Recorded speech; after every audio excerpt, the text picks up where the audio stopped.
B Dileep Kumar കൂടി വിവരങ്ങളുമായി ചേരുന്നുണ്ട്. ദിലീപ് കുമാർ, ഇതിൽ ദേവസ്വം ബോർഡിനെ പ്രതിക്കൂട്ടിൽ നിർത്തുന്ന തരത്തിലുള്ള ഒരു പരാമർശമാണ് ഉണ്ണികൃഷ്ണൻ പോറ്റിയുടെ ഭാഗത്തുനിന്നുണ്ടാവുന്നത്. ഇത് തനിക്ക് തന്നുവിട്ടത് ചെമ്പുപാളികളാണ്, ദേവസ്വത്തിന്റെ മഹസറിലടക്കം അക്കാര്യങ്ങൾ രേഖപ്പെടുത്തിയിട്ടുണ്ട് എന്ന കാര്യം ഉണ്ണികൃഷ്ണൻ പോറ്റി പറയുന്നു. ഉണ്ണികൃഷ്ണൻ പോറ്റിയുടെ പ്രതികരണം ദേവസ്വം ബോർഡിനെ സംബന്ധിച്ചിടത്തോളം അതിൻ്റെ ഇതുമായി ബന്ധപ്പെട്ട് നടന്ന നടപടിക്രമങ്ങളെ സംബന്ധിച്ചിടത്തോളം എത്രത്തോളം പ്രധാനമാണ്? അദ്ദേഹത്തിൻ്റെ പ്രതികരണത്തെ എങ്ങനെയാണ് കാണേണ്ടത്? അതിനുശേഷം ദേവസ്വം ബോർഡ് പ്രസിഡന്റ് മാധ്യമങ്ങളെ കണ്ടിരുന്നു. അതിൽ ഈ നടപടിക്രമങ്ങൾ പാലിച്ചിട്ടുണ്ട്, സ്പെഷ്യൽ കമ്മീഷണറെ അറിയിക്കുന്നതിൽ ഒരു വീഴ്ച സംഭവിച്ചു എന്നതൊഴിച്ചാൽ മറ്റ് നടപടിക്രമങ്ങൾ കൃത്യമാണ് എന്ന കാര്യം ദേവസ്വം ബോർഡ് ചൂണ്ടിക്കാട്ടുന്നുണ്ട്. ഇനി 99-ലെ കാര്യമാണെങ്കിൽ അതിലൊക്കെ വളരെ വിശദമായ അന്വേഷണം നടക്കട്ടെ, അതാണ് കോടതിയിലും ബോർഡ് സ്വീകരിക്കാൻ പോകുന്ന നിലപാടെന്ന് പ്രസിഡന്റ് വിശദീകരിക്കുന്നുണ്ട്. എങ്ങനെയാണ് ഈ വിവാദം വികസിക്കുന്നത്, ബി ദിലീപ് കുമാർ? റീജിത്ത്, ഇതിൽ പ്രേക്ഷകരെ സംബന്ധിച്ച് ആശയക്കുഴപ്പം ഉണ്ടാകേണ്ട കാര്യമില്ല, അത് വ്യക്തമാക്കാം. അതായത് ഇപ്പോൾ ഉണ്ടായിട്ടുള്ള വിവാദം 2019 ചെമ്പുപാളികളാണ് കൊടുത്തുവിട്ടതെന്ന് ദേവസ്വം മഹസറിൽ രേഖപ്പെടുത്തിയിട്ടുണ്ട്. അതാണ് PS Prashanth Devaswom board president പറയുന്നതാകട്ടെ, തൻ്റെ കാലത്ത്, അതായത് അടുത്തിടെ ഇത് ഇതുമായി ബന്ധപ്പെട്ട് സ്വർണം പൂശുന്നതുമായി ബന്ധപ്പെട്ട് ഈ അവിടുന്ന് സ്വർണ്ണപ്പാളികൾ ചെന്നൈയിലേക്ക് കൊണ്ടുപോയിരുന്നു, സ്മാർട്ട് ക്രിയേഷൻസിലേക്ക് കൊണ്ടുപോയിരുന്നു. അത് വലിയ സുരക്ഷയിലാണ് കൊണ്ടുപോയത്, സ്വർണ്ണപ്പാളി എന്ന് രേഖപ്പെടുത്തിയിട്ടുണ്ട്. ആ കാര്യങ്ങളൊക്കെ അവിടുത്തെ ദേവസ്വം മഹസറിലുണ്ട് എന്ന കാര്യമാണ് PS പ്രശാന്ത് പറയുന്നത്.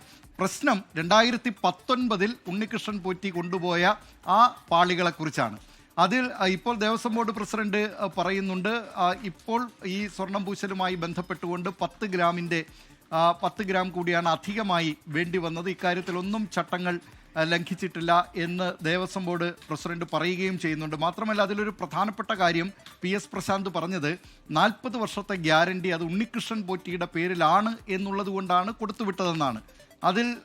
അതിലും ഒരു സംശയം, പ്രേക്ഷകർക്ക് സംശയം തോന്നിയേക്കാം. ഈ ഉണ്ണികൃഷ്ണൻ പോറ്റി 1998 വിജയ് മല്യ ആണല്ലോ ഇത് സമർപ്പിച്ചത്. ഈ സ്വർണം അവിടെ പൂശിയതൊക്കെ ശ്രീകോവിലും അതോടൊപ്പം അതിൻ്റെ മേൽക്കൂരയും ഒക്കെ ദ്വാരപാലക ശില്പവും ഒക്കെ സ്വർണം പൂശിയത് വിജയ് മല്യ ആണല്ലോ. അന്ന് ഈ ഉണ്ണികൃഷ്ണൻ പോറ്റി കളത്തിലേ ഇല്ല. അതുകൊണ്ട് ഉണ്ണികൃഷ്ണൻ പോറ്റിയുടെ പേരിൽ എങ്ങനെ ഈ വാറണ്ടി വന്നു എന്നൊരു പക്ഷേ സംശയം തോന്നിയേക്കാം. അതിത്രയേ ഉള്ളൂ.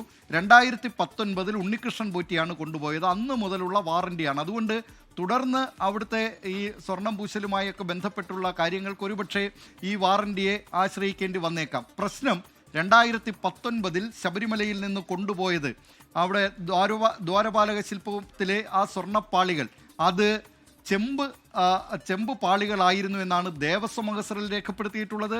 ചെന്നൈയിലെ സ്മാർട്ട് ക്രിയേഷൻസ് പറയുന്നത്, ഉണ്ണികൃഷ്ണൻ പോറ്റി പറയുന്നത്, അങ്ങനെ ഇവരെല്ലാം അത് ചെമ്പ് പാളികളാണ് തന്നുവിട്ടതെന്ന് പറയുന്നു. അങ്ങനെയെങ്കിൽ ആ സ്വർണ്ണപ്പാളികൾ എവിടെ എന്നതാണ് പ്രധാനപ്പെട്ട ചോദ്യം. അത് അന്ന് പോലീസിൻ്റെയോ ദേവസ്വം വിജിലൻസിൻ്റെയോ അല്ലെങ്കിൽ ഹൈക്കോടതിയുടെ നിരീക്ഷകരുടെയോ ഒന്നും ഒരു സാന്നിധ്യവുമില്ലാതെ 2019 ദേവസ്വം ജീവനക്കാരാണ് ഈ പാളികൾ അഴിച്ച് ഉണ്ണികൃഷ്ണൻ പോറ്റിയെ ഏൽപ്പിച്ചത്. അതുമുതൽ ഈ ദുരൂഹത തുടരുന്നുണ്ട്. മാത്രമല്ല, ഉണ്ണികൃഷ്ണൻ പോറ്റി ആവശ്യപ്പെട്ടതനുസരിച്ചാണ് ഈ കളർ മങ്ങുന്നതിനാൽ അത് കൊണ്ടുപോയി അവിടെ ഇത് ചെയ്യാം, സ്വർണം പൂശാം എന്നുള്ള നിലയിൽ ഉണ്ണികൃഷ്ണൻ പോറ്റിയുടെ സ്വപ്ന ദർശനത്തിൻ്റെ അടിസ്ഥാനത്തിലാണ് ഈ പാളികൾ അഴിച്ചു കൊടുക്കുന്നത്. അങ്ങനെ അതുകൊണ്ട് ഈ സ്വർണ്ണപ്പാളികൾ എവിടെ എന്നതാണ് ഏറ്റവും പ്രധാനപ്പെട്ട ചോദ്യം. ആ സ്വർണ്ണപ്പാളികൾ വിജയ് മല്യ 30.3 കിലോ സ്വർണവും 1900 കിലോ ചെമ്പുമാണ് അന്ന് നൽകിയിരുന്നത്. ഈ സ്വർണം പൂശുന്നതിനായി നൽകിയിരുന്നത് ചെമ്പിലാണ് സാധാരണഗതിയിൽ സ്വർണം പൂശുക, ചെമ്പുപാളികളിലാണ്. അതിനാണ് ഇത്രയും കിലോ ചെമ്പുപാളികൾ നൽകിയത്. അത് ഈ ചെമ്പുപാളികൾ നേരത്തെ നിലവിലുണ്ടായിരുന്ന ശബരിമല ശ്രീകോവിലിൻ്റെ മേൽക്കൂരയൊക്കെ മാറ്റി അവിടെ തേക്ക് തടി പാകിയതിന് ശേഷം ആ തടിക്ക് മേലാണ് ചെമ്പുപാളികൾ സ്ഥാപിച്ചു. അതിനുമേലാണ് ഈ സ്വർണം അത് സ്ക്രൂ ഉപയോഗിച്ച് സ്വർണ്ണപ്പാളികൾ, ചെമ്പു തകിടിൽ തന്നെ സ്വർണം പൂശിയ ആ സ്വർണ്ണപ്പാളികൾ അത് സ്ക്രൂ ഉപയോഗിച്ച് ഘടിപ്പിക്കുകയാണ് ചെയ്തിരുന്നത്. ആ സ്വർണ്ണപ്പാളികൾ എവിടെ എന്ന ചോദ്യമാണ് ഇപ്പോൾ ഉയരുന്നത്. അതാണ് അടിസ്ഥാനപരമായ ചോദ്യം. അതിനാണ് ഉത്തരം കണ്ടെത്തേണ്ടത്. ആ സ്വർണ്ണപ്പാളികൾ അടിച്ചു മാറ്റിയതാര്? അവിടെ ചെമ്പ് തകിടാണ് കൊണ്ടുപോയതെങ്കിൽ, ചെമ്പ് പാളികളാണ് കൊണ്ടുപോയതെങ്കിൽ അതിന് ഉത്തരവാദികൾ, ആ സ്വർണ്ണപ്പാളികൾ എവിടെ എന്ന ചോദ്യമാണ് ഇപ്പോൾ ഏറ്റവും പ്രധാനമായിട്ടുള്ളത്. അതിന് ദേവസ്വം ബോർഡ് പ്രസിഡന്റ് അക്കാര്യത്തിലല്ല, കാരണം PS പ്രശാന്ത് അന്ന് സ്വാഭാവികമായും ഈ ദേവസ്വം ഭരണസമിതിയിലില്ല. അന്ന് അദ്ദേഹം ഒരു കോൺഗ്രസ്സുകാരനായിരുന്നു. N ഭാസ്കരൻ നായർ പ്രസിഡന്റും MVG നമ്പൂതിരി അംഗവുമായിട്ടുള്ള 98-ലെ അന്നാണ് വിജയ് മല്യ ഈ അവിടെ സ്വർണം സമർപ്പിക്കുന്നത്, ഇതുമായി ബന്ധപ്പെട്ട ഈ സ്വർണ്ണപ്പാളികൾ സമർപ്പിക്കുന്നത്.